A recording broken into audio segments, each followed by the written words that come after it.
నమస్తే, నేను లక్ష్మీ దుర్గా. వార్తలకు వెళ్లే ముందుగా హెడ్లైన్స్. ఇంటింటి కుటుంబ సర్వే పకడ్బందీగా చేయాలని అధికారులను ఆదేశించిన జిల్లా కలెక్టర్ రాజీవ్ గాంధీ హనుమంతు. ఏజెంట్ ప్రసాద్ మోసానికి ఒకరు బలి. మృతదేహంతో ఏజెంట్ ఇంటి ముందు కుటుంబ సభ్యుల ఆందోళన.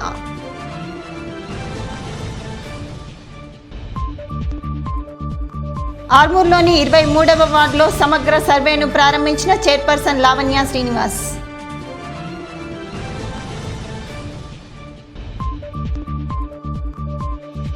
ముక్కాల్ మండల శివారులో ఆటో బోల్తా, 3 విద్యార్థులకు తీవ్ర గాయాలు.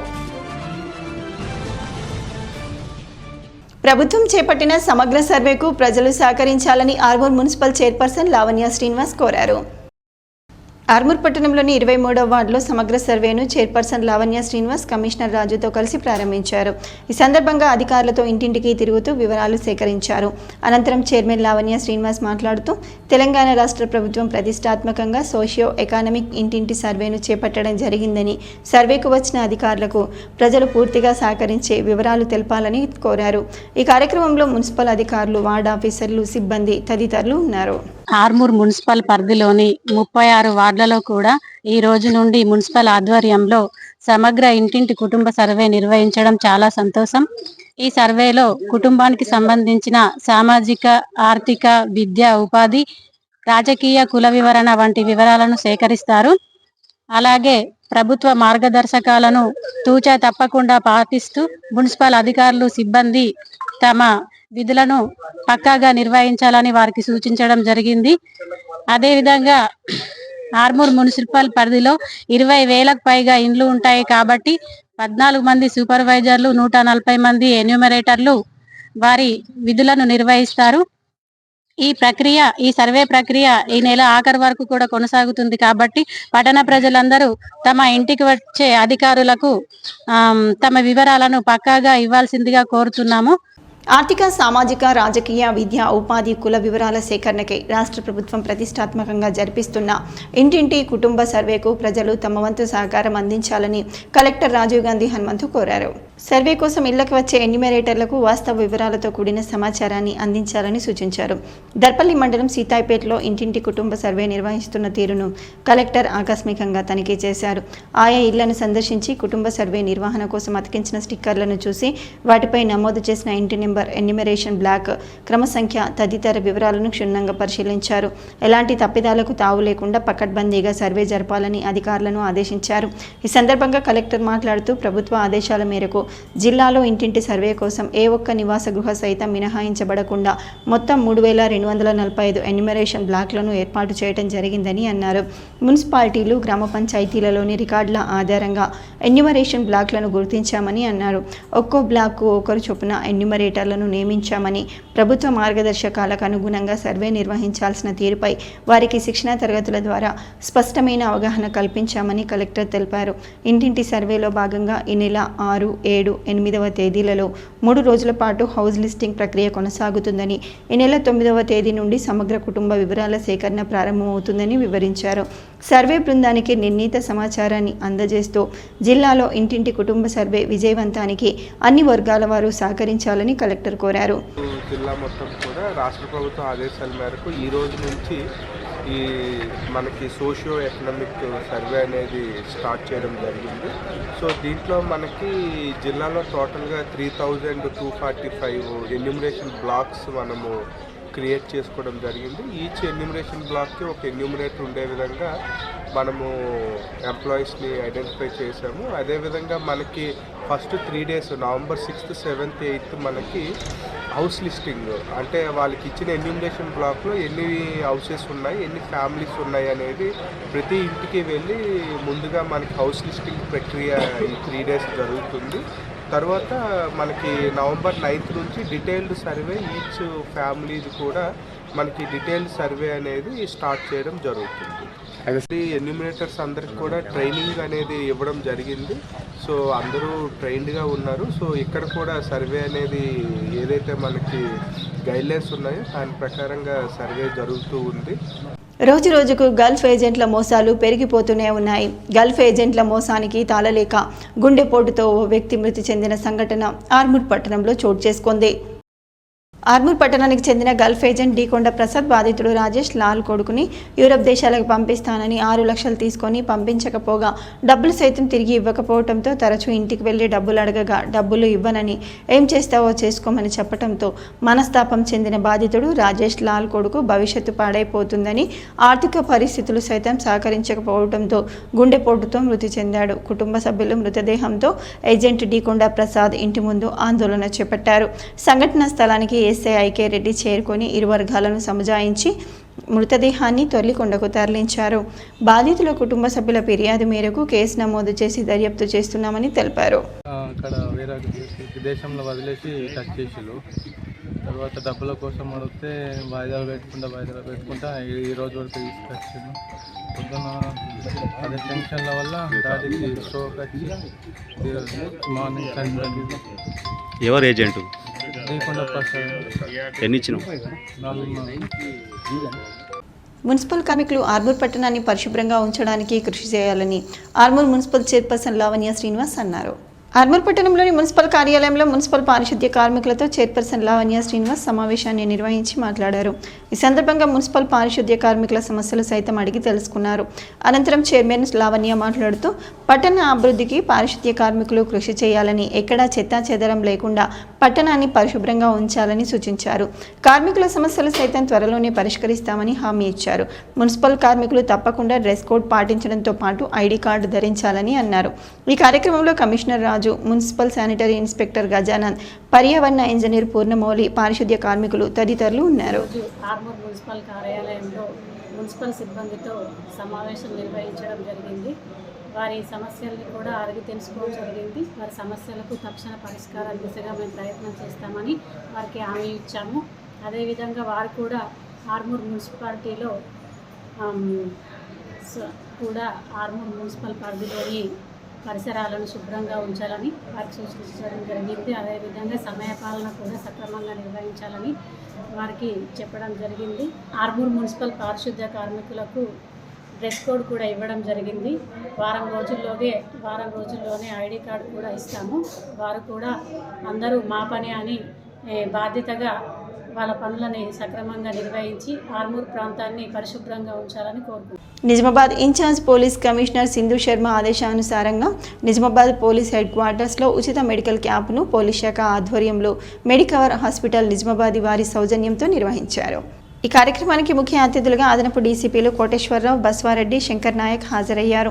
ఈ సందర్భంగా అదనపు పోలీస్ కమిషనర్ మాట్లాడుతూ సిబ్బంది ఎల్లప్పుడూ విధుల నిర్వహణలో ఉండటం వల్ల తమ ఆరోగ్యం పట్టించుకోకపోవడంతో ఎన్నో రకాల అనారోగ్యాలకు గురవుతున్నారని, ఆరోగ్యంపై అవగాహన ఎంతో ముఖ్యమని, సిబ్బంది యొక్క కుటుంబ సభ్యుల ఆరోగ్యం పట్ల అన్ని రకాల జాగ్రత్తలు తీసుకోవాలని, ప్రస్తుత పరిస్థితుల్లో వ్యాధులు ఎంతో వేగంగా విస్తరిస్తున్నాయని, అట్టి వ్యాధుల బారిన పడకుండా ఉండేందుకు తగిన ఆరోగ్య సూచనలు పాటిస్తే ఎంతో మంచిదని, మనం తీసుకునే అన్ని రకాల ఆహార పదార్థాలలో కల్తీ చాలా గలదని, కొన్ని వ్యాధులకు గతంలో వైద్యం అందుబాటులో ఉండేది కాదని, ప్రస్తుత సమాజంలో ఎంతో అత్యాధునిక వైద్య సదుపాయాలు అందుబాటులో గలవని, ప్రత్యేకంగా ఈసీజీ, 2D ఈకో, బీపీ, కంటి పరీక్ష, ర్యాండమ్ బ్లడ్ షుగర్, సిబిఈపి, దంత పరీక్షలు మొదలగు వైద్య పరీక్షల ద్వారా ఈ వ్యాధిగ్రస్తులను గుర్తించి వారికి ఇతర వైద్య పరీక్షలు నిర్వహిస్తారని, మనకు అందుబాటులో గల ఆరోగ్య భద్రతను సద్వినియోగం చేసుకోవాలని, ప్రతి సంవత్సరం ఒక్కసారైనా మన ఆరోగ్యం కోసం డాక్టర్లను సంప్రదించాలని అన్నారు. మందులు వాడేదానికంటే ముందు జాగ్రత్తలు తీసుకోవడం మంచిదని తెలియజేశారు. ముక్కాల్ మండల శివార్లో 7వ నెంబర్ పాత జాతీయ రహదారిపై బుధవారం సాయంత్రం ఆటో బోల్తా పడి 3 విద్యార్థులు గాయపడ్డారు. పోలీసులు స్థానికుల కథనం ప్రకారం బాల్కొండ మండలం కిషన్ నగర్లోని నచికేత ఆవాసంకు చెందిన విద్యార్థులు ముక్కల్ ప్రభుత్వ ఉన్నత పాఠశాలలో చదువుకుంటున్నారు. రోజులాగే పాఠశాల విడిచిపెట్టిన అనంతరం 13 మంది విద్యార్థులు ఆటోలో ఆవాసానికి వస్తుండగా బోల్తా పడింది. దీంతో ఆటో డ్రైవర్తో పాటు 3 చిన్నారి విద్యార్థులకు గాయాలయ్యాయి. 108 అంబులెన్స్లో గాయపడ్డ విద్యార్థులను బాల్కొండ హాస్పిటల్కు తరలించారు. చెయ్యి విరిగిన ఒక విద్యార్థిని మెరుగైన వైద్యం కోసం ఆర్మూర్ ఆసుపత్రికి తరలించారు. కాగా స్థానికంగా ఉన్న ఆవాస విద్యార్థులను దగ్గరలోనే ఉన్న కిసాన్ నగర్ ఉన్నత పాఠశాలలో చేర్పించాలని స్థానికులు నిర్వాహకులను నిలదీశారు. కేసు దర్యాప్తు చేస్తున్నట్లు పోలీసులు తెలిపారు. డోన్పాల్ గ్రామంలో వరి ధాన్యం కొనుగోలు కేంద్రాన్ని NDCCB chairman Mothku Bhumanna, society chairman Ashok Reddy, Mortad మండల కాంగ్రెస్ పార్టీ అధ్యక్షుడు ముత్యాల రాములు ప్రారంభించారు. ఈ సందర్భంగా మోర్తాడ్ మండల కాంగ్రెస్ పార్టీ అధ్యక్షుడు ముత్యాల రాములు మాట్లాడుతూ తెలంగాణ రాష్ట్ర ప్రభుత్వం రైతుల సంక్షేమానికి పెద్దపీట వేస్తుందని అన్నారు.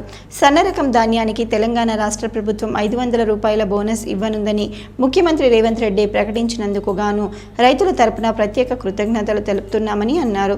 రైతులు వరి ధాన్యాన్ని కొనుగోలు కేంద్రాలకు తీసుకొచ్చి సద్వినియోగం చేసుకోవాలని తెలిపారు. ప్రభుత్వం రైతులకు క్వింటాలకు ఏ గ్రేడ్ రకం ధాన్యానికి 2320 రూపాయలు, బి గ్రేడ్ రకం ధాన్యానికి 2300 రూపాయల మద్దతు ధర ఇస్తుందని అన్నారు. రైతులు దళార్లను నమ్మి మోసపోవద్దని సొసైటీ చైర్మన్ అశోక్ రెడ్డి పేర్కొన్నారు. ఈ కార్యక్రమంలో NDCCB director Mothku Bhumanna, society chairman Ashok Reddy, Mortad మండల కాంగ్రెస్ పార్టీ అధ్యక్షుడు ముత్యాల రాములు, డైరెక్టర్లు ముత్యాల లక్ష్మణ్, భూమన్న, మాజీ రైతు బంధు అధ్యక్షుడు దేవన్న, మాజీ సర్పంచ్ దేవన్న, గ్రామ కాంగ్రెస్ పార్టీ అధ్యక్షుడు గడ్డం రవి, ఉప సర్పంచ్ రమేష్, బీడీసీ అధ్యక్షుడు ముత్యం, మాజీ రైతు బంధు గ్రామ అధ్యక్షుడు పర్స గంగాధర్, నాయకులు తదితరులు పాల్గొన్నారు. మోర్తాడ్ సొసైటీ పరిధిలోని డోన్పాల్ గ్రామంలో వరి కొనుగోలు కేంద్రం చాలు చేయడం జరిగింది. రాష్ట్ర ప్రభుత్వ ఆదేశాల మేరకు దాన్ని సకారంగా ముందుగానే చాలు చేసినాము. ఇప్పుడిప్పుడే రైతులు అడ్లు కళాలకు తెస్తూ ఖచ్చితంగా రైతులు దీన్ని సద్వినియోగం చేసుకొని ఏ గ్రేడ్కు 2320 రూపాయలు, బి గ్రేడ్ సన్న రకానికి 2300 రూపాయలు గవర్నమెంట్ ఏదైతే ప్రకటించిందో దాని ప్రకారం తీసుకొని దళారీ వ్యవస్థని దొమ్మిటించి రైతులు సొసైటీల దగ్గర రైతులు వచ్చి తన నాణ్యమైన ధాన్యాన్ని తీసుకొచ్చి ఆ రైతులు సొసైటీలో అమ్మగలరని మోర్తాడ్ సొసైటీ పరిధిలో దోన్పాల్ గ్రామంలో వరి ధాన్యం కొనుగోలు చేయడం జరిగింది. ఈ సన్న రకానికి మా తెలంగాణ ప్రభుత్వం రేవంత్ రెడ్డి గారు 500 బోనస్ ఇస్తున్నందుకు రైతుల తరపున కృతజ్ఞతలు తెలియజేస్తున్నాం. మోర్తాడ్ మండలం గాండుపేట గ్రామంలో తెలంగాణ రాష్ట్ర ప్రభుత్వం ప్రతిష్టాత్మకంగా చేపట్టిన ఇంటింటి సమగ్ర కుటుంబ సర్వేలో మొదటి రోజుల భాగంగా స్టిక్కరింగ్ను నిర్వహించారు. ఈ సందర్భంగా గ్రామ పంచాయతీ కార్యదర్శి విజయ్ మాట్లాడుతూ ఉన్నతాధికారుల ఆదేశాల మేరకు ఇంటింటా సమగ్ర కుటుంబ సర్వేలో భాగంగా గ్రామంలోని ప్రతి ఇంటికి వెళ్లి కుటుంబ నిర్ధారణ చేసి ఆ కుటుంబ యజమాని పేరు నమోదు చేసుకున్నామని చెప్పారు. అలాగే ఆ యజమాని ఇంటికి స్టిక్కర్ అతికించామని అన్నారు. ఈ కార్యక్రమంలో ఫీల్డ్ అసిస్టెంట్ సంతోష్, సిబ్బంది హరీష్ తదితరులు పాల్గొన్నారు. మోర్తాడ్ సొసైటీ పరిధిలోని వడ్యాడ్ గ్రామంలో వరి ధాన్యం కొనుగోలు కేంద్రాన్ని NDCCB director Mothku Bhumanna, society chairman Ashok Reddy, Mortad మండల కాంగ్రెస్ పార్టీ అధ్యక్షుడు ముత్యాల రాములు ప్రారంభించారు. ఈ సందర్భంగా ఎన్డీసీసీబీ డైరెక్టర్ మోత్కు భూమన్న, మోర్తాడ్ మండల కాంగ్రెస్ పార్టీ అధ్యక్షుడు ముత్యాల రాములు మాట్లాడుతూ కాంగ్రెస్ ప్రభుత్వం రైతుల సంక్షేమానికి ఎంతో కృషి చేస్తుందని పేర్కొన్నారు. రైతులు వరి ధాన్యం కొనుగోలు కేంద్రాలను సద్వినియోగం చేసుకోవాలని, రైతులు మద్దతు ధర పొందాలని వారు కోరారు. రైతులు దళార్లను నమ్మి మోసపోవద్దని అన్నారు. రైతులు నిబంధనలకు లోబడి వరి ధాన్యాన్ని కొనుగోలు కేంద్రాలకు తీసుకువచ్చి ప్రభుత్వ మద్దతు ధర పొందాలని అన్నారు. ఈ కార్యక్రమంలో డైరెక్టర్లు బాలమల్లేష్, గ్రామ కాంగ్రెస్ పార్టీ అధ్యక్షుడు గంగుల నవీన్, నందంగౌడ్, ఎర్రం శ్రీనివాస్, పెండం శ్రీనివాస్, బీజీ గంగాధర్, దాపరవి తదితరులు పాల్గొన్నారు. ఈ రైతాంగానికి కాంగ్రెస్ ప్రభుత్వం, ముఖ్యమంత్రి రేవంత్ రెడ్డి గారు అనేక విధాలుగా ప్రోత్సాహాన్ని, సహకారాన్ని అందించడం జరుగుతుంది. సకాలంలో వరి కోత ప్రారంభమైన సందర్భంలో సమయానికి తగ్గట్టుగానే కొనుగోలు కేంద్రాలను రాష్ట్ర ప్రభుత్వం నిర్ణయం తీసుకొని రైతుల పక్షాన కొనుగోలు కేంద్రాన్ని ఏర్పాటు చేయడానికి తగిన ఆదేశాలు జిల్లా కలెక్టర్ గారికి అందజేయడం జరిగింది. ఇటు అవకాశాన్ని రైతులు సద్వినియోగం చేసుకొని నాణ్యమైన ధాన్యాన్ని తీసుకొచ్చి ప్రభుత్వ ధరను, నిర్దేశించినటువంటి ధరను పొందగలరని చెప్పేసి కోరుతూ రాష్ట్ర ప్రభుత్వం ప్రతిష్టాత్మకంగా చేపడుతున్న సమగ్ర ఇంటింటి కుల గణన కుటుంబ సర్వే కార్యక్రమాన్ని పచ్చల్నడుకుడ గ్రామంలో కాంగ్రెస్ నాయకులు, అధికారులు ప్రారంభించారు. ఈ సందర్భంగా స్వయంగా వారు ఇంటింటికి వెళ్లి ఇంటి స్టిక్కర్లు అంటించారు.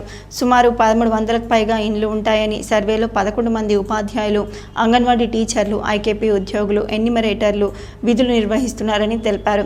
ఈ అవకాశాన్ని ప్రతి ఒక్కరూ ఇంటి వద్ద అందుబాటులో ఉండి కుటుంబ వివరాలు తెలపాలని సూచించారు. ఈ కార్యక్రమంలో గ్రామ పంచాయతీ సెక్రటరీ నవనీత, ప్రైమరీ స్కూల్ ప్రధానోపాధ్యాయులు మల్లేష్, జిల్లా కిసాన్ కాంగ్రెస్ ఉపాధ్యక్షుడు టక్కరి గంగాధర్, సొసైటీ డైరెక్టర్ గట్టవతల నర్సయ్య, నచ్చనగారి గంగారెడ్డి, అంగన్వాడీ టీచర్లు వసంత, రాధ తదితరులు పాల్గొన్నారు. తెలంగాణ ప్రగతిశీల బీడీ వర్కర్స్ యూనియన్ ఆధ్వర్యంలో వేల్పూర్ మండలం లక్కోరా గ్రామంలో పీకేటీపీ బీడీ సెంటర్ను సిపిఐఎంఎల్ ప్రజాపంత్ తెలంగాణ రాష్ట్ర కార్యదర్శి దుర్గంపూడి వెంకటకృష్ణ విగ్రహ ఆవిష్కరణ గోడా పత్రికలను ఆవిష్కరించారు. ఈ ఈ సందర్భంగా తెలంగాణ ప్రగతిశీల బీడీ వర్కర్స్ యూనియన్ జిల్లా నాయకులు అరవింద్ మాట్లాడుతూ కామ్రేడ్ డివి కృష్ణన్న గత 50-55 సంవత్సరాల క్రితం కంటే ముందు తన లేబర్ ఆఫీస్లో పనిచేస్తున్నప్పుడు ఆనాడు కార్మికులకు యాజమాన్యం దోచుకుంటున్నారని గ్రహించి తన ఉద్యోగాన్ని వదిలిపెట్టి కార్మికులకు ప్రజాసేవ చేయాలన్న ఆలోచనతో ఉమ్మడి రాష్ట్రంలో యజమానుల దోపిడీలకు వ్యతిరేకంగా కార్మికులను జనాన్ని కూడగట్టి పోరాటం చేసి న్యాయం జరిగే వరకు వదిలిపెట్టకుండా పోరాటం చేసి దుర్గంపూడి వెంకటకృష్ణన్న అట్లాగే ప్రావిడెంట్ ఫండ్ చట్టాన్ని బీడీ కార్మికులకు వర్తించే విధంగా ఉండాలని హైదరాబాద్లో ఉన్న ప్రావిడెంట్ ఫండ్ ఆఫీస్లో కార్మికులతో పోరాటం చేసి నిజామాబాద్కు వచ్చే విధంగా చేసింది డిబి కృష్ణ అని అన్నారు. ఈ కార్యక్రమంలో పీకేటీపీ బీడీ ప్యాకర్స్ గంగాధర్, అన్వర్, సాయన్న, ఆనంద్, రమేష్, ఎడ్డన్న, జగదీశ్వర్, భోగబుచ్చి రాములు, పద్మ, కావేరి, మనీషా, జ్యోతి తదితరులు పాల్గొన్నారు. తొర్లికొండ జిల్లా పరిషత్ ఉన్నత పాఠశాల క్రీడా మైదానంలో స్కూల్ గేమ్స్ వాలీబాల్ అండర్-14 ఆర్మూర్ రూరల్ జోన్ బాలబాలికల ఎంపికను నిర్వహించినట్లు ఇన్ఛార్జ్ ప్రధానోపాధ్యాయులు సాయిలు తెలిపారు. ఈ సందర్భంగా మాట్లాడుతూ ఈ నెల 8న డిస్ట్రిక్ట్ స్పోర్ట్స్ అథారిటీ క్రీడా మైదానం నిజామాబాద్లో జరిగే జిల్లా పోటీలకు ఇక్కడ ఎంపికైన క్రీడాకారులను పంపనున్నట్లు తెలిపారు. జిల్లా పోటీలలో ఆర్మూర్ జోన్ బాలబాలికల జతను ప్రథమ స్థానంలో నిలపడం అని అన్నారు. ఈ కార్యక్రమంలో పాఠశాల ఫిజికల్ డైరెక్టర్ మర్కంటి గంగమోహన్, మండల senior physical director Pavan Kumar, Armoor Jaganpalli మండలాల ఫిజికల్ డైరెక్టర్లు శ్రీనివాస్, యాదగిరి, మధు, మురళి, భూపతి, సీనియర్ క్రీడాకారులు వినోద్, లక్ష్మణ్, పాఠశాల ఉపాధ్యాయ బృందం తదితరులు పాల్గొన్నారు. బోదెపల్లి గ్రామంలో వరి కొనుగోలు కేంద్రాన్ని ఎఫ్పిఓ చైర్మన్ నాగులపల్లి రాజేశ్వర్ మరియు ఏవో లావణ్య ప్రారంభించారు. ఈ సందర్భంగా చైర్మన్ రాజేశ్వర్ మాట్లాడుతూ రైతులు ప్రభుత్వ కొనుగోలు కేంద్రానికి ఎండిన వరి ధాన్యాన్ని తెచ్చి అమ్ముకోవాలని, దళార్లకు తక్కువ ధరకు అమ్మి మోసపోవద్దని చెప్పారు. ఈ కార్యక్రమంలో ఎఫ్పిఓ డైరెక్టర్లు తోట చిన్నయ్య, ఆరేపల్లి నర్సయ్య, వీడీసీ మెంబర్లు, సిఈఓ ప్రమిళ మరియు రైతులు పాల్గొన్నారు. తెలంగాణ ప్రగతిశీల బీడీ వర్కర్స్ యూనియన్ ఆధ్వర్యంలో ముక్కాల్ పీకేటీపీ బీడీ సెంటర్లో సిపిఎంఎల్ ప్రజాపంత్ తెలంగాణ రాష్ట్ర కార్యదర్శి దుర్గంపూడి వెంకటకృష్ణన్న విగ్రహ ఆవిష్కరణ గోడా పత్రికలను ఆవిష్కరించారు. ఈ సందర్భంగా తెలంగాణ ప్రగతిశీల బీడీ వర్కర్స్ యూనియన్ రాష్ట్ర కార్యదర్శి ముత్తెన్న మాట్లాడుతూ డివి కృష్ణన్న ప్రభుత్వ ఉద్యోగాన్ని పక్కన పెట్టేసి ప్రజాసేవ కొరకు వచ్చి తెలంగాణ రాష్ట్రంలో 6 లక్షల మంది బీడీ కార్మికులు అనేక సమస్యలతో బాధపడుతున్న దశలో ప్రైవేట్ ఫండ్ చట్టాన్ని అమలు చేయాలని బీడీ కార్మికులతో ఆందోళన కార్యక్రమాన్ని చేసి ప్రావిడెంట్ ఫండ్ చట్టాన్ని బీడీ కార్మికులకు అమలు చేయించిన చరిత్ర డివి కృష్ణన్నదేనని, నేడు బీడీ కార్మికులు పెన్షన్ చట్టాల వరకు ఎంతో కొంత లాభపడుతున్న దానికి తననే మూలకారకుడు అని వారన్నారు. మినీ సిగరెట్ల పోరాటాన్ని దేశవ్యాప్తంగా పోరాటం చేయించి మినీ సిగరెట్లను వెనక కొట్టించిన చరిత్ర వారిదే అని అన్నారు. జీతభత్యాలు సరిగా ఉండాలని, పని విధానం కూడా 8 గంటల పని దినం ఉండాలని, అనేక రకాల సమస్యల పరిష్కారం కొరకు పోరాటం చేసినటువంటి వ్యక్తి. అదే కాకుండా అడవిలో రాయి రప్పలను లెక్క చేయకుండా ఆకులు తెంపినటువంటి స్త్రీలకు అనేక రకాల ఆకు కట్టలకు కూలీ రేట్లను పెంచిపిచ్చి మొదటి భాగాన ఈ తెలంగాణ ప్రాంతంలో కింది స్థాయి అణచివేతకు గురవుతున్నటువంటి ప్రజలకు ప్రథముడిగా నిలబడ్డటువంటి డివి కృష్ణారెడ్డి అన్న చనిపోవడం చాలా బాధాకరం. సిపిఐఎంఎల్ ప్రజాపంత ఆఫీస్ మాస్ లైన్ పక్కకు విగ్రహావిష్కరణ చేస్తున్నాం. దానికి అన్ని రకాల ప్రజలు వచ్చి విజయవంతం చేయాలని చెప్పి నిజామాబాద్ పోలీస్ కమిషనరేట్ కార్యాలయంలోని కాన్ఫరెన్స్ హాల్లో సైబర్ జాగృత దివాస్లో భాగంగా సీనియర్ సిటిజన్స్ను చైతన్యం చేయడం కోసం అదనపు పోలీస్ కమిషనర్ కోటేశ్వరరావు పర్యవేక్షణలో సైబర్ క్రైమ్ ఏసీపీ వైవి రావు అవగాహన సదస్సును నిర్వహించారు. ఈ సందర్భంగా అదనపు పోలీస్ కమిషనర్ మాట్లాడుతూ సాంకేతిక వినియోగం ఎక్కువ కావటం వల్ల సైబర్ నేరాల సంఖ్య అదే స్థాయిలో పెరిగిపోయిందని, సైబర్ నేరాలకు చెక్ పెట్టడం, సీనియర్ సిటిజన్కు సమర్థవంతంగా సేవలు అందించడమే లక్ష్యంగా పనిచేయటం జరుగుతుందని, సాంకేతిక పద్ధతులకు తగ్గట్టుగా దేశవ్యాప్తంగా సైబర్ నేరాలు పెరుగుతున్న నేపథ్యంలో సైబర్ క్రైమ్ యూనిట్ల యొక్క ఆవశ్యకత చాలా ఉందని, ఇందుకోసమే పోలీస్ శాఖ ప్రత్యేకంగా కార్యాచరణ రూపొందించి 1930 ద్వారా కూడా సైబర్ క్రైమ్ రిపోర్ట్ చేయవచ్చని, ప్రధానంగా బాధితుల డబ్బులు పోయిన వెంటనే ఫిర్యాదు చేయడానికి ముందుకు రావాలని, మోసపూరిత లావాదేవీలు జరిగిన వెంటనే ఫిర్యాదు చేస్తే వాటిని తక్షణం నిలిపివేసి సంబంధిత వారి యొక్క ఖాతాను ఫ్రీజ్ చేసే విధంగా చూడవచ్చని, సైబర్ నేరాల కేసులో పూర్తి స్థాయి ఆధారాలను సేకరించి నేరస్తులను గుర్తించడం జరుగుతుందని, వారికి శిక్ష పడేలా చేయటం, తద్వారా బాధితులకు న్యాయం చేయటం జరుగుతుందని తెలిపారు. నిజామాబాద్ జిల్లా దర్పల్లి మండలం సీతాయిపేట్ గ్రామంలో కొనుగోలు కేంద్రాన్ని కలెక్టర్ రాజీవ్ గాంధీ హనుమంతు ఆకస్మికంగా తనిఖీ చేశారు. ఈ సందర్భంగా కలెక్టర్ మాట్లాడుతూ రైతులు తెచ్చిన ధాన్యాన్ని తొందరగా తూకం వేసి రైస్ మిల్లులకు తరలించాలని సంబంధిత అధికారులను ఆదేశించారు. మండలంలోని కోటాల్పల్లిలో కొనుగోలు కేంద్రం లేక రైతులు దళార్లకు ధాన్యాన్ని విక్రయిస్తున్నారని కలెక్టర్ దృష్టికి మీడియా తీసుకెళ్లగా తాను స్వయంగా గ్రామానికి వెళ్లి తొందరలోని కొనుగోలు కేంద్రాన్ని ఏర్పాటు చేస్తానని తెలిపారు. ఈ కార్యక్రమంలో తహసీల్దార్ మాలతి, ఎంపీడీఓ బాలకృష్ణ, ఇతర అధికారులు, అంగన్వాడీ కార్యకర్త అనసూయ, నాయకులు లొక్కిడి రాములు, మోహన్ లాల్ తదితరులు పాల్గొన్నారు. మనకి 629 centres paddy procurement centres identify చేయడం జరిగింది. సో ఈ ప్యాడీ ప్రొక్యూర్మెంట్ సెంటర్స్ కూడా మనం ఓపెన్ చేసి దానికి కోర్స్ వెరైటీస్ అదేవిధంగా ఫైన్ వెరైటీస్కి మనము సెపరేట్గా సెంటర్స్ అనేది ఈ సంవత్సరం ఎస్టాబ్లిష్ చేసుకోవడం జరిగింది.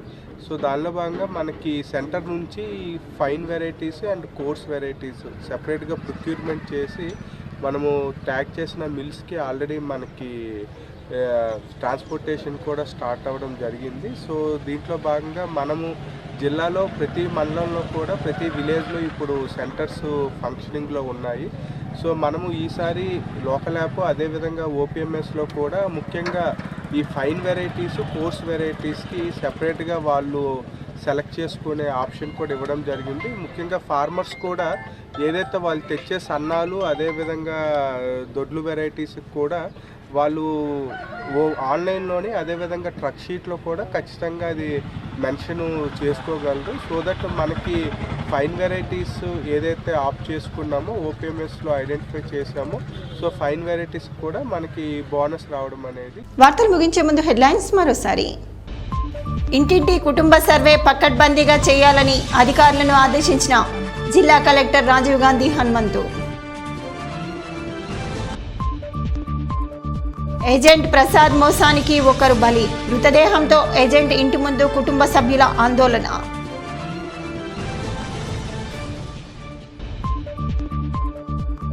ఆర్మూర్లోని 23వ వార్డులో సమగ్ర సర్వేను ప్రారంభించిన చైర్పర్సన్ లావణ్య శ్రీనివాస్.